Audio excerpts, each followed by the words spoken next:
Hi ಎಲ್ರಿಗೂ ನಮಸ್ಕಾರ, ಶುಭ ಸಂಜೆ. ತುಂಬ ಅದ್ಭುತವಾಗಿ ಮಾತಾಡಿದ್ರಿ. ಈಗ ಥ್ಯಾಂಕ್ ಯು ಸರ್. ನನಗೆ ಇಷ್ಟು ಮಾತಾಡೋಕ್ಕೆ ಬರಲ್ಲ. ಸುಮ್ಮನೆ ಇಲ್ಲ ಸೀರಿಯಸ್ಲಿ.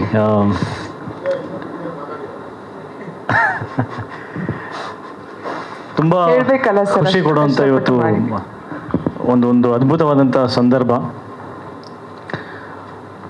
ಪಾರ್ಟ್ನರ್ ಒಂದು ತುಂಬಾ ಹತ್ತಿರವಾಗಿರ್ತಕ್ಕಂಥ ಸಿನಿಮಾ ನನ್ನ ಮನಸ್ಸಿಗೆ. ಇನ್ಫ್ಯಾಕ್ಟ್ ಹೇಳಬೇಕು ಅಂದರೆ ನನ್ನ ಹೃದಯದ ಒಂದು ಪಾರ್ಟ್ ಅದರಲ್ಲಿ 2 ಪೀಸಸ್ ಮಾಡಿಲ್ಲ ಹಾಕಿದೆ. ಒಂದು ರೀತಿಯಿಂದ ಒಂದು ಸ್ಮಾಲ್ ಹಾರ್ಟ್ ಟ್ರಾನ್ಸ್ಪ್ಲಾಂಟ್ ಆಗಿದೆ ಅಂತ ಹೇಳ್ಬೋದು. ಆರಾಮಾಗಿದ್ದೀರಲ್ವಾ? ಯಾ ಫೈನ್. ಅಲ್ಲ, ತುಂಬ ದೊಡ್ಡ ಹೃದಯ ಇದೆ ನಂದು. ದೇವ್ರೊಂದು ಸ್ವಲ್ಪ ಎಕ್ಸ್ಟ್ರಾ ಲಾರ್ಜ್ ಹಾರ್ಟ್ ಕೊಟ್ಟಿದ್ದಾನೆ. ಸೊ ಅದರಲ್ಲಿ ಒಂದು ಸ್ಮಾಲ್ ಗೋಲ್ಡನ್ ಪೀಸಸ್ ಅಲ್ಲಿ ಇಟ್ಟಿದ್ದೀವಿ. ಅಷ್ಟು ಹತ್ತಿರವಾಗಿರ್ತಕ್ಕಂಥ ಸಿನಿಮಾ ಇದು. ಸಿನಿಮಾ ಕಥೆ ಕೇಳಿದ್ದು ಆ ದಿನ, ಕಥೆ ಕೇಳಾದ್ಮೇಲೆ ಪ್ರೊಡ್ಯೂಸರ್ ಜೊತೆಗೆ ಆಗಿರ್ತಕ್ಕಂಥ ಮಾತುಕತೆ, ನಕುಲ್ ಅವ್ರ ಜೊತೆಗೆ ನಮ್ಮ ಆಫೀಸಲ್ಲಿ ಆಗಿರ್ತಕ್ಕಂಥ ಮಾತುಕತೆ, ಮುಹೂರ್ತದ ದಿನ ಇವ್ರನ್ನ ಮೀಟ್ ಆಗಿದ್ದು, ಪ್ರತಿಯೊಂದು ಎಲ್ಲ ಕೂಡ ಅಷ್ಟು ಅಂದರೆ ಗಾಢವ ಮೆಮೊರಿನಲ್ಲಿ ಯಾಕೆ ಉಳ್ಕೊಂಡಿದೆ ಏನಂತ ನನಗೆ ಅದೊಂದು ಪ್ರಶ್ನೆ ಹಾಕ್ತಾ ಹೋದರೆ, ಯೂಶ್ವಲಿ ಎಷ್ಟೊಂದು ಸಿನಿಮಾ ಮಾಡಿರ್ತೀವಿ, ನೆನಪಿರಲ್ಲ ಅದು ಯಾವತ್ತು ಮುಹೂರ್ತಾಯ್ತೇಳಿ ಎಲ್ಲಿ ಮಾಡಿದ್ವಿ ಇಳಿಯೋದು ಅಂತ. ಕೆಲವೊಂದು ಸಿನಿಮಾಗಳದ್ದು ಅಂದರೆ ಇನಿಷಿಯಲ್ ಸ್ಟೇಜಸ್ ಇರುತ್ತಲ್ಲ, ಇನ್ನೂ ಗಾಢವ ನೆನಪಲ್ಲಿ ಉಳ್ಕೊಂಡಿರುತ್ತೆ. ಐ ಥಿಂಕ್ ಅದು ಅಲ್ಲಿಂದಾನೇ ಒಂದು ಸೈನ್ಸ್ ಕೊಡ್ತಾ ಹೋಗಿರುತ್ತೆ, ಈ ಸಿನಿಮಾ ಏನೋ ಒಂದು ಮ್ಯಾಜಿಕ್ ಕ್ರಿಯೇಟ್ ಮಾಡುತ್ತೆ ಅಂತ. ಈಗಲೂ ಕೂತ್ಕೊಂಡು ನಾವು ನೆನೆಸ್ಕೊತಾ ಇದ್ರೆ ಎಲ್ಲ ಮೂಮೆಂಟ್ಸು ಅಷ್ಟು ಬ್ಯೂಟಿಫುಲ್ ಆಗಿ ಸ್ಟಾರ್ಟ್ ಆಗಿದೆ. ನಾವು ಎಲ್ಲ ಎಷ್ಟು ಚೆನ್ನಾಗಿ ನಗ್ನಗ್ತಾ ಇವತ್ತು ಕೂತ್ಕೊಂಡು ನಮ್ಮಲ್ಲಿ ಒಂದು ಒಗ್ಗಟ್ಟು ಕಾಣಿಸ್ತಾ ಇದೆ. ಎಲ್ಲರೂ ಒಂದು ಪಾರ್ಟ್ನರ್ಸ್ ಥರ ಅಷ್ಟು ಚೆನ್ನಾಗಿದ್ದೀವಿ ಅಂತಂದರೆ ನಿಮ್ಗೆ ಇವತ್ತು ಕಾಣಿಸ್ತಾ ಇದೆ, ನಮಗೆ ಡೇ 1 ಇದೆ ಅದು. So it's not new to us. ಎಲ್ಲ ಸಿನಿಮಾ ವೇದಿಕೆಗಳು ಹೀಗಾಗಬೇಕು ಅಂತ ಅನ್ನಿಸ್ತಾ ಇದ್ದಿಲ್ಲ. ನಾನು ಇಲ್ಲಿ ಕೂತ್ಕೊಂಡು ನೋಡಬೇಕಾದ್ರೆ ನನಗೆ ಅದು ಫೀಲ್ ಬಂದಿದ್ದು, ಯಾಕೆ ಎಲ್ಲ ಟೀಮಲ್ಲೂ ಇದೇ ಥರದ್ದು ಒಂದು ನಗು, ಇದೇ ಥರದ್ದು ಒಂದು ಯೂನಿಟಿ ಕಾಣಿಸ್ಬೇಕಲ್ಲ ಅಂತ ನನಗೆ. ಅಂದರೆ ಅಷ್ಟೇ ಚೆನ್ನಾಗಿ being A part of this cinema team ನನಗೆ ಅದು ಅನಿಸಿಕೆ ಅಲ್ಲಿ ಬರ್ತಾ ಇತ್ತು. ಅದಕ್ಕೆ ಬಹುಶಃ ನನ್ನ ಹಾರ್ಟಲ್ಲಿ ಇಟ್ಟಿದ್ದೀನಿ ಅಂತ ಅನ್ಸುತ್ತೆ ಡೇ 1. ಯಾವಾಗ ಪ್ರೀತಿಯಲ್ಲಿ ಬಿದ್ವಿ ಅಂತ ಗೊತ್ತಿರಲ್ಲ, ಅದೇ ರೀತಿ ಈ ಪಾರ್ಟ್ನರ್ ಸಿನಿಮಾ ಯಾವಾಗ ನಮ್ಮ ಒಲವು ಸ್ಟಾರ್ಟ್ ಆಯಿತು, ಯಾವಾಗ ಅದು ಒಂದು ಅಭಿಮಾನ, ಈ ಪ್ರೀತಿ ಈ ಟೀಮ್ ಮೇಲೆ ಸ್ಟಾರ್ಟ್ ಆಯಿತು ಅನ್ನೋದು ಲೆಕ್ಕ ಆಗ್ತಾ ಹೋದರೆ ಇಟ್ಸ್ ಫ್ರಮ್ ಡೇ 1.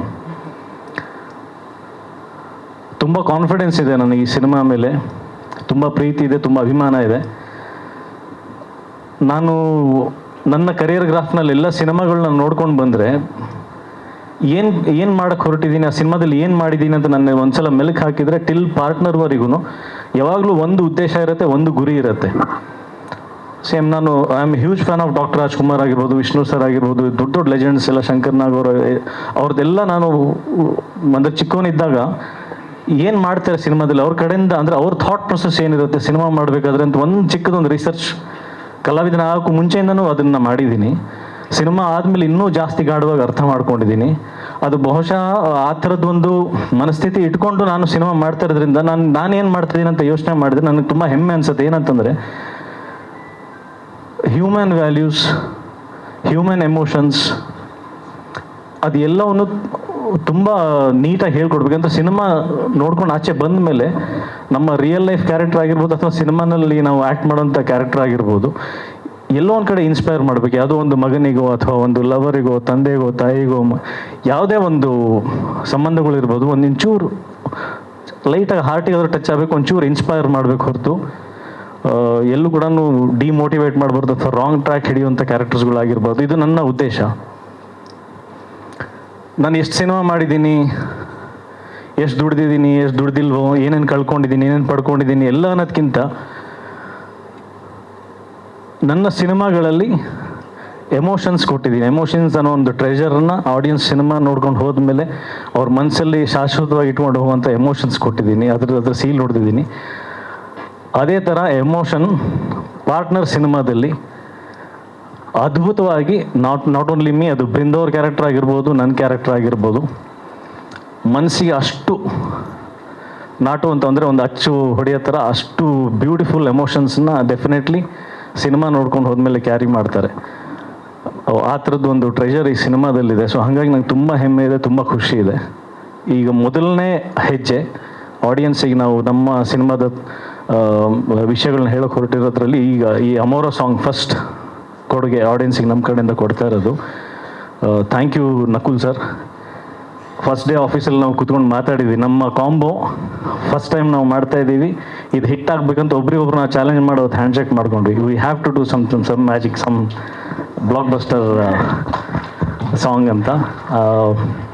ಆ ಎಲ್ಲ ಪಾಸಿಬಿಲಿಟೀಸ್, ಆ ಎಲ್ಲ ಕಳೆ ಇವತ್ತು ಕಾಣ್ತಾ ಇದೆ. ಅಂದರೆ ನಾವು ಮೊಬೈಲಲ್ಲಿ ನೋಡ್ತಾ ಇದ್ವಿ, ಆಡಿಯೋ ರಿಲೀಸ್ಗೂ ಮುಂಚೆ ಏನೇನು ಮಾಡಬೇಕು ಎಲ್ಲ ಇವ್ರ ಮನೇಲೇ ಕುತ್ಕೊಂಡು ನಾವು ಕೆಲಸ ಮಾಡೋದು. ಆ್ಯಕ್ಚುಲಿ ಇವ್ರಿಗೆ HM ಅಂತ ಇಟ್ಟಿವಿ, ಹೆಡ್ ಮಿಸ್ಟ್ರೆಸ್. ನಮ್ಮ ಎಲ್ಲರೂ ಮಕ್ಕಳ ಥರ ಕೂಡ್ಸ್ಕೊಂಡಿರ್ತಾರೆ ಇವ್ರ ಮನೆಯಲ್ಲೇ. ಸೊ ಅಲ್ಲೇ ಎಲ್ಲ ಕೆಲಸಗಳು, ಕ್ರಿಯೇಟಿವ್ ಕೆಲಸಗಳು ಎಲ್ಲ ಅಲ್ಲೇ ಮಾಡೋದು. ಸೊ ಮಾಡಬೇಕಾದ್ರೆ ನಮಗೊಂದು ಒಂದು ಖುಷಿ ಅನ್ನೋದಿತ್ತು. ಬಟ್ ಈಗ ನೆಕ್ಸ್ಟ್ ಬಿಗ್ ಸ್ಕ್ರೀನಿಗೆ ಬಂದಿದೆ, ಈಗ ಎಕ್ಸ್ಟ್ರಾ ಎಕ್ಸೈಟ್ಮೆಂಟ್ ಬಂದಿದೆ. ಇಲ್ಲಿ ಕೂತ್ಕೊಂಡು ನಮ್ಮ ಬೃಂದವ್ರಿಗೆ ಹೇಳ್ತಿದ್ದೆ, ಬಿಗ್ ಸ್ಕ್ರೀನಲ್ಲಿ ಎಷ್ಟು ಚೆನ್ನಾಗಿ ಕಾಣ್ತಾ ಇದೆ ಅಂತ. ನಾ ಇವಾಗ ಇನ್ನೊಂಚೂರು ದೊಡ್ಡ ಡ್ರೀಮ್ ಬರ್ತಾ ಇರೋದು ಏನಂತ ಥಿಯೇಟ್ರಲ್ಲಿ ನೋಡಬೇಕು. ಫಾರ್ ಶ್ಯೂರ್ ನನಗೆ ಗ್ಯಾರಂಟಿ ಇದೆ, this is going to be big. Day ಒನ್ನೇ ಇನ್ನೊಂದು ಹಾಕ್ಬಿಟ್ವಿ ನಾವು ಪೋಸ್ಟರ್ನಲ್ಲೇ, blockbuster song releasing on this date ಅಂತ. ಸೊ ನಮ್ಮ ಕಾನ್ಫಿಡೆನ್ಸ್ ಅದು ಇವತ್ತು, ಅಂದರೆ ಅವತ್ತೇ ಗೊತ್ತಿತ್ತು ಬ್ಲಾಕ್ ಬಸ್ಟರ್ ಆಗುತ್ತೆ ಅಂತ. ಇವತ್ತು ಇನ್ನೂ ಹೆಚ್ಚಾಗಿ ನಂಬಿಕೆ ಬಂದಿದೆ. ಆ್ಯಂಡ್ ಎಲ್ಲರೂ ಬರೆದಿಟ್ಕೊಳ್ಳಿ, this is going to be definitely a blockbuster song.